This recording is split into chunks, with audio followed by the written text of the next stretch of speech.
What up, YouTube? Lawler here. We've got our first 2 open events done for every single region. That's right. Every single region has officially completed, which means we can do some international power rankings, where I think teams are if they were to stack up on international competition. If you guys haven't seen me do this before, a couple things to keep in mind. I want long-term sustainability. I want long-term results. I don't want to move people up way too much. I'm not going to do too much recency bias, although winning events does outweigh. There's a couple factors that I personally take into account. But the way that I want you guys to think about this is, imagine this was the result. If they went to a major and played right now, think about it in like a bracket. These people are in the grand final. These are in the semifinal. These are in the quarterfinal. And these are in just outside of the top 8. That's kind of how I think about it. So that's what I've got. That's what my list is going to be kind of representation of. And I'm going to kind of talk about it in that regard. So first things first, and a team that is not changing whatsoever, it's Team Secret. I personally think Team Secret is a good team. I think they've been going toe-to-toe and they've been fighting pretty dang good against Furia. But the difficulty is that's all they're competing against. While I think Furia is a good team, I don't know what to expect out of Team Secret. And what I will say is I do give them a lot of commendation for making grand finals consistently and being competitive. You know, I can go and look at all these other expansion regions and stuff. You know, I'm not going to take APAC. I'm not going to take SSA. If I go and look at OCE, you are seeing teams like Wildcard start to falter, as you guys saw in my previous video. You know, is it Scrims World? Is it Wildcard? Is it TSM? Is it Healthy Chiefs? Which one is going to be that conversation piece? But the fact that it's competitive is a good thing. Hopefully it gives us a better team. But I'm going to go with Team Secret, man. I still think they're a really solid roster. At number 10, we have got some NA representation in complexity and moving up from a spot. I had both of these guys in a honorable mention. I just wanted to fit more international representation into the mix. But complexity is moving up 1 from the Team Secret. They are solidified top 3 in North America. They're going toe-to-toe against teams like Ultimates. They're looking really, really good.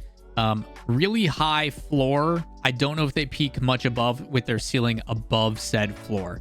Consistent, aggressive. You know what you're getting on a complexity, and it's been showing pretty well. I'm pretty sure, if I remember correctly, it was a game 7 that they went to, and they looked dang good doing it. So, as time goes on and Diaz looks better and better with that team, I'm excited. But there is definitely some offensive blunders. There's definitely some defensive mishaps that allow teams to get back in. But I do think they're going to be a competitive team. And the nice thing about South American teams, even though complexity is competing in North America, that's not going to change when they go to LAN. When they play on LAN, they're still going to be aggressive. They're still going to be in your face, which I think carries through a lot of their early rounds. It's why we normally see Furia go 3-0 in Swiss.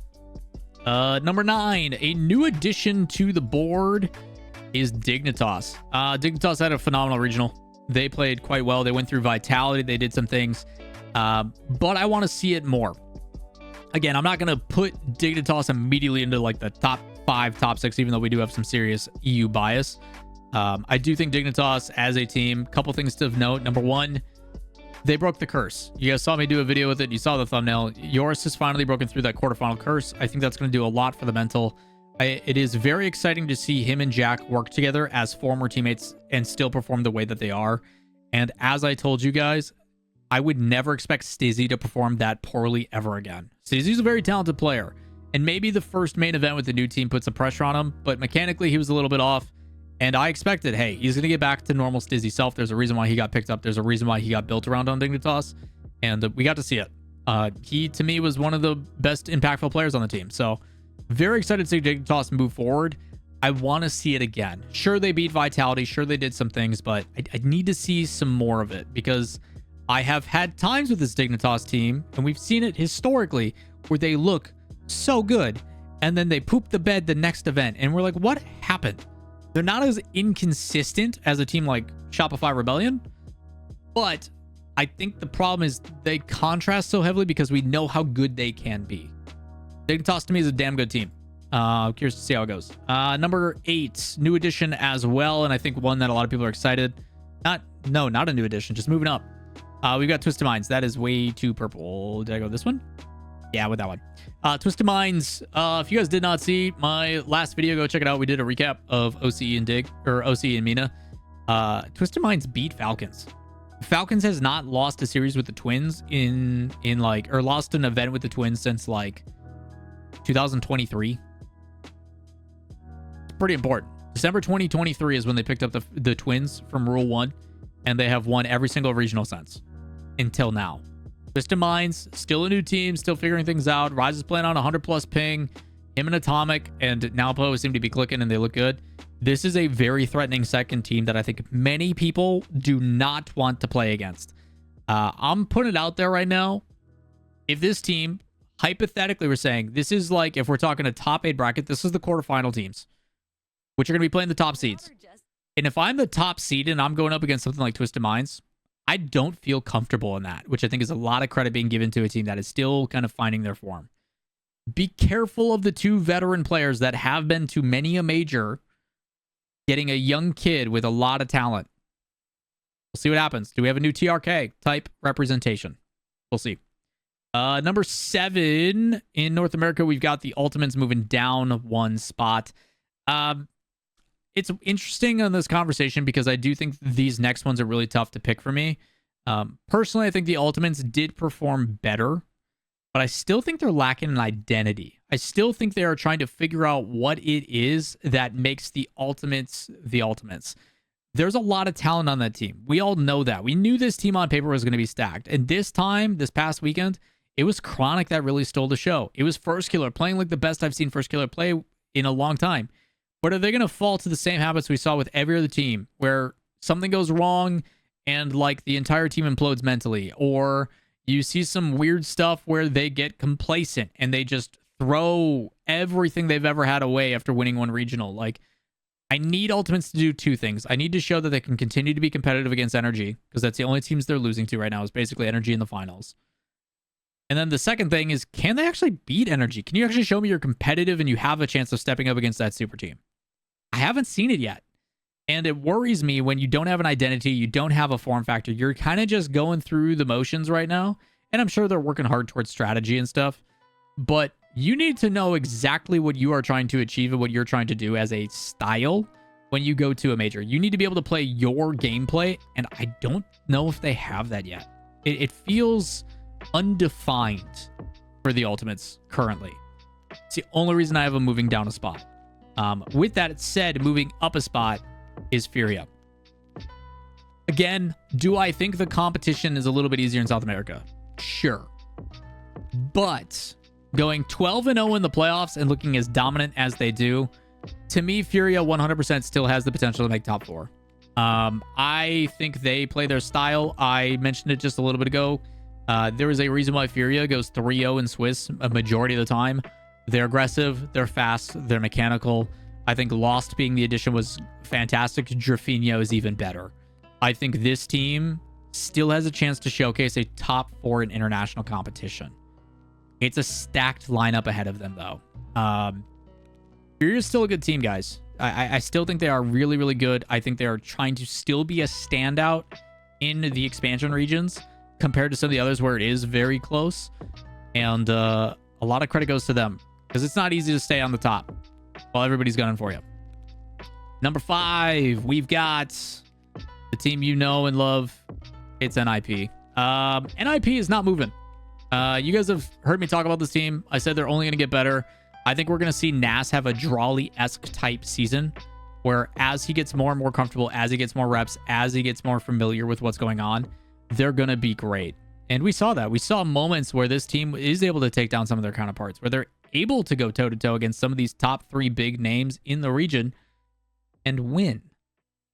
I think they're only going to get better with time. What they're going to look like on LAN, I'm personally not too worried about. I know Oski's going to show up. I know Itachi's going to show up.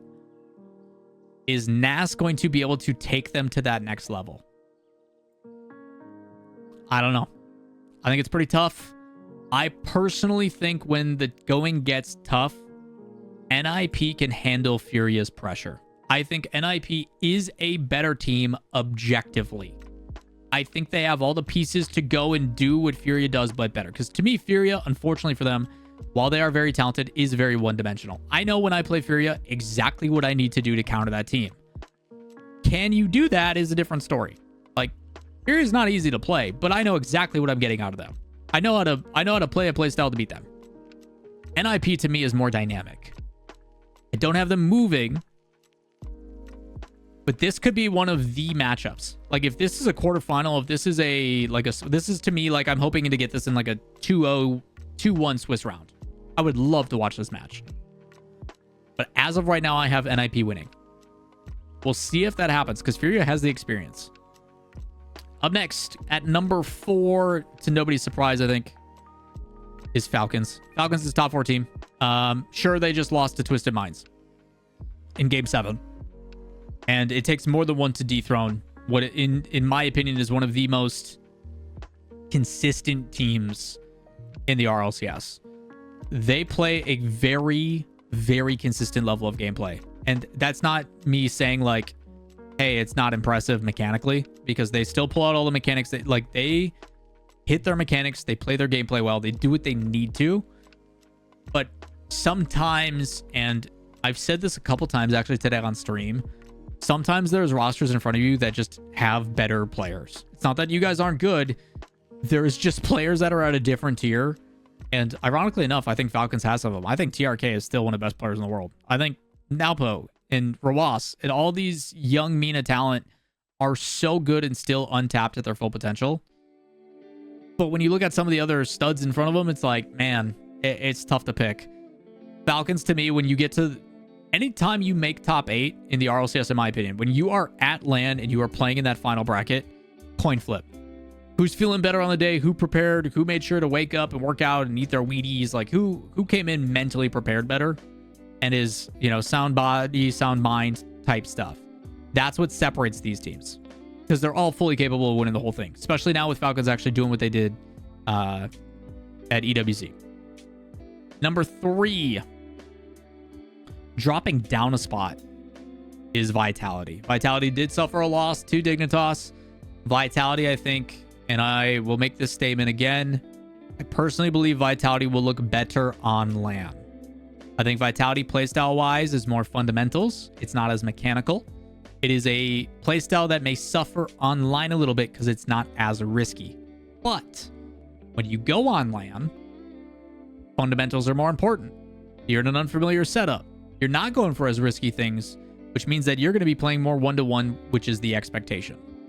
I think Vitality is a team that we could see a very, very large surgence in LAN. Gotta make it there. I don't foresee that being an issue, but when they get there, Monkey Moon Zen on LAN, I think it kind of speaks for itself, and you're talking World Champ MVP as well. So, Vitality's pretty dang good. Dropping down a spot, still top 3 in the world, in my opinion. I don't think that's a bad spot to be, even with suffering the loss to Dignitas. I give credit to Dignitas and moving them up. Yeah, I'm very interested to find out how this team plays. Again, on LAN is going to answer more questions, or if not, probably actually add more questions for me, but there it goes. And the top 2, you guys know them. It's Energy, and it's KC. KC's still the best team in the world. They look absolutely dominant. It's so one-sided in their matches. It's unbelievable. Similar to Vitality, the opposite exists for K-Corp. I think K-Corp may regress a little bit on LAN. Now, this exact same thing has happened before. Just a short year ago, KC won every single regional going into the first major. On LAN, they still super competitive, went to a Game 7 up against Gentlemates. And if they would have won that, they would have played Energy in the semifinals. I'm pretty sure. I'm going off of memory here, but I'm pretty sure KC lost to Gentlemates quarterfinals Game 7. And if that goes a different direction, then I think people have a much different narrative about K-Corp, and then the regression they had with SUD and not making top 16s and all that kind of stuff. I will say that I do think they were a little bit too overcoached. I think they tried to do too much and overcomplicated things too much with Farah last year. I think this year it's a little bit different. I think he's learned from his mistakes. I think he's letting the natural talent come out a little bit. I think Atao is playing better than he ever has. Vatira looks like Vatira again, which I think is really exciting. This K-Corp team has actually surprised me. I expected Vitality, based upon the talent, to be the better team out of the gate. K-Corp has found a groove, man, and they feel good. So I'm very excited to watch all three of these teams perform on land. Energy in particular, I only move them up, even though I think they are playing too close of series to be as dominant. The same thing happened at Worlds last year, where Energy to me wasn't looking that great. They weren't. They were looking kind of meh.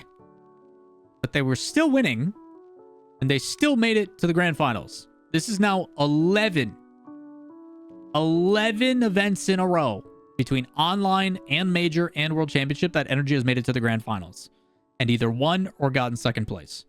And until they don't do that, they are permanently second in my book. The only way they don't go first, the only way they're not made first, or the only way that they stay second and not first. How do I want to say this? The only way it changes is if they win an event and then we bump them up. But unless they aren't making the grand final, like, how do you not have them where they are? I don't know. They keep winning. Sure, strength of competition, EU is better than NA, whatever you want to say. At the end of the day, they're still going to events and they're winning everything in North America, and I think EU is better than NA. That's why EU goes on top and NA goes second. Like, I don't know, dude. It's kind of straightforward, I think, for these. The rest, open to interpretation. I think these are probably the hardest for me to organize. Maybe Dignitas you could bump, but I'm going to want to see it again from Dignitas just because history has a way of repeating itself as we've been seeing throughout the rest of this. But that is what I have for my top 10. That's what I've got for my power rankings. I'm very interested to hear what you guys have to say. Let me know in the comments down below, what is your top 10? Is there any teams that you think should be different honorable mentions? I always love hearing about other teams that you guys are keen on. And while you're down there, if you guys enjoyed the content, like, subscribe to notifications, helps me out greatly. Check out all the social medias, join the Discord, be part of the conversation, and we'll see you in the next video.